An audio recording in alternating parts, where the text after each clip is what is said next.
When we were still seminarians during our high school days, we used to hear our classmates telling us, libre ko kayo dito.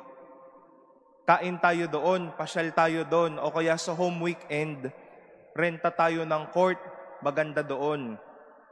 At madalas po ang sagot po namin kapag may mga ganitong kantsawan, ginagawa. Wag lang sabi ng sabi, ginagawa din yan. If promises, oaths, and vows are meant to be lived, and at least to have a concrete action or manifestation in our lives, much more the Word of God, hindi lamang po pinakikinggan, kung hindi ginagawa. Let us go back to what happened in our first reading. King Darius is just a fine example that after bearing a good heart, after being inspired with the Word of God, ginawa ang salita ng Diyos sa pagpapatayo ng templo. And by doing the command and the inspiration to build the temple, they did not only accomplish something, or he did not only accomplish something, but they were able to make people happy and fulfilled as well. Because lo and behold, we now enjoy a place to worship and to be with our God. Ginawa ang salita at inspirasyon ng Diyos, kaya madaming sumaya, madaming sumamba.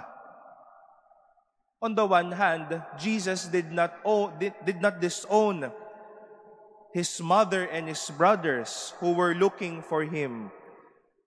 But he was just making a statement that is very up until now, that we are not only listeners of the Word of God, but doers of it in a big scale. But to do the Word is not only acting or making it true, but to see and know the effects of doing it. Not only to do the Word, but because we did it or we are doing it, we always see marks of happiness to people and an experience of blessing to many. We do the Word of God and live a good memory, a blessed moment, and joy to people. Just recall how the children of Israel was delighted after the temple was built. And it is because someone did the Word of God in its truest sense. Madali pong sabihin na, alam niyo po, Father, sabi po kasi ni Jesus sa salita ng Diyos, magpatawad, kaya nakakapagpatawad na po ako. Sabi ng Diyos sa salita ng Diyos, magbigay, kaya po I am so generous. Nakakasimba po ako araw-araw because it's part of the commandments of God. Nakakadasal po ako. Jesus is telling us, love one another, kaya mahal na mahal ko po ang kapwa ko. At madami pang iba.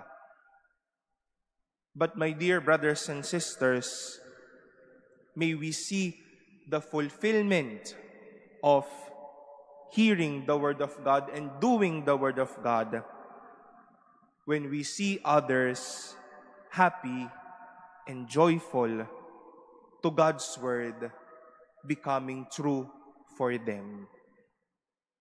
Hindi lang ginagawa o sinusunod ang salita, kundi dahil ginawa at sinunod, nakapagpaligaya pa tayo. Today we remember Saints Cosmas and Damian.